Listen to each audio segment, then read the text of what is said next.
உங்களுடைய புகைப்படங்களை ஆபாச புகைப்படங்களாக மாற்றி உங்களை தொந்தரவு செய்கிற 1000 கயவர்கள் நிறைந்த உலகத்திலே என்ன வேணா ஆபாசமா போட்டுக்கோ, அது போடா அப்படிங்கிற தமிழ்நிலம் மட்டுமல்ல, இந்திய நிலம் முழுக்க பெண்ணை சக்தியாக பார்க்கிறோம், தெய்வமாக பார்க்கிறோம், ஒரு தேவியாக பார்க்கிறோம்.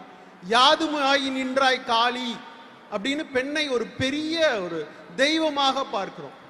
ஆனா அப்படி பார்க்கிற பெண்ணை நாம் ஒரு உடைமையாக பார்க்கிறோம், ஒரு பொருளாக பார்க்கிறோம், கவர்ந்திழுக்கும் ஒரு பொருளாக பார்க்கிறோம், அபகரிக்க வேண்டிய ஒரு பொருளாக பார்க்கிறோம், ஒரு உடைமையாக பார்க்கிறோம்.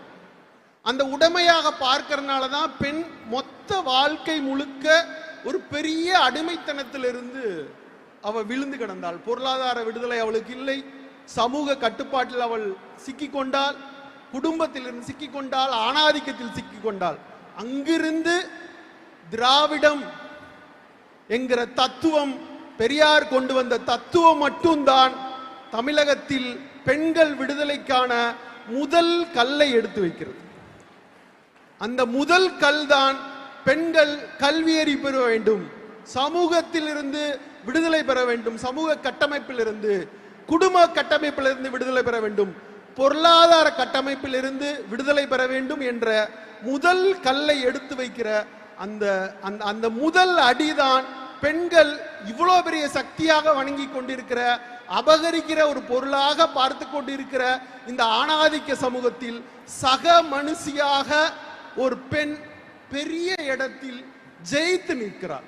என்னிடம் ஒரு ஊடகவியலாளர் சொன்னார், 10th +2 ரிசல்ட் பார்க்கிறப்ப ஆண்களோட பெண்களுடைய தேர்வு விகிதாச்சாரம் பயங்கரமா இருக்கும். அவங்களுக்கு ஒரு கல்வின்னு ஒண்ணு வழங்கணும்னே அவங்க படிச்சு அவங்களுடைய பெரிய உயரத்தில் இருக்கிறாங்க. இந்த +2 முடிச்சுட்டு காலேஜ் ஆரம்பிக்கிற ஒரு காலகட்டத்தில் பெண்களுக்கு ஏதோ ஒரு பெரிய தடை ஏற்படுகிறது. அவங்கள கல்லூரியிலிருந்து அவங்க வேலைவாய்ப்பு வரை ஒரு 80% 90% கல்வி பெற்ற பெண்கள் இந்த வேலைவாய்ப்பு, திருமணம், குழந்தை பேரு இந்த மாதிரியான சூழல்ல கடுமையான சிக்கலுக்குள்ள மாட்டிக்கிறாங்க. ஸோ அந்த சிக்கலில் இருந்து இந்த தமிழக அரசு கொண்டு வந்திருக்கிற மிக அற்புதமான பல்வேறு திட்டங்கள் வாயிலாக அவர்கள் தங்களுடைய பொருளாதார விடுதலையை, சமூக கட்டமைப்பு பெறுகிற விடுதலையை, சுய விடுதலையை அவர்கள் நோக்கி ஒவ்வொரு ஸ்டெப்பாக எடுத்து வர வேண்டும் என்பது என்னுடைய பெரிய கனவாக இருக்கு.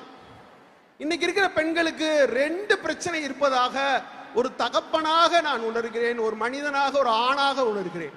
ஒன்று, கற்பு. அந்த விஷயத்துல பெண்களுக்கு ஒரு பெரிய சிக்கல் இருக்கிறது. கற்பை ஆண் பெண் 2க்கு நடுவில் பொதுவில் வைப்போம். அதற்காக நீங்க எந்த செகண்டும் நீங்க கலங்கிடக்கூடாது. இது பெண்களுக்கு இருக்கிற முதல் பிரச்சனை என்று நினைக்கிறேன்.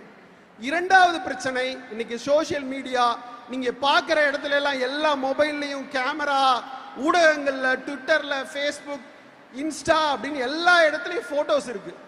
உங்களுடைய புகைப்படங்களை ஆபாச புகைப்படங்களாக மாற்றி உங்களை தொந்தரவு செய்கிற 1000 கயவர்கள் நிறைந்த உலகத்திலே நீங்கள் ஒரு நாளும் உங்களுடைய ஆபாசத்திற்காக ஒரு துளி கூட கலங்காமல் என் உடல் என் உரிமை என்று நினைக்கும் போது பொருளாதார விடுதலையில் தமிழகம் ஒரு அடி முன்னாடி நிற்கும் என்று நான் ஆணித்தரமாக உங்கள் அனைவருக்கும் இதை நீங்கள் ஒரு ஆயுதமாக எடுத்துக்கொள்ளுங்கள், ஒரு திருக்குறளாக படிச்சுக்கோங்க.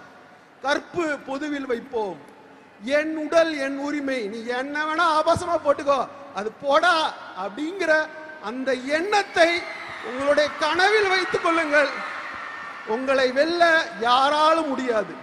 ஒரு இந்தியாவின், ஒரு தமிழகத்தின், ஒரு நாட்டினுடைய வளர்ச்சி, பெண்களினுடைய வளர்ச்சி தான். ஒரு இவ்வளவு கற்பிக்கப்பட்ட உயர்ந்த சமூகத்தினுடைய வெற்றி என்பது பெண்களுடைய வெற்றி தான்.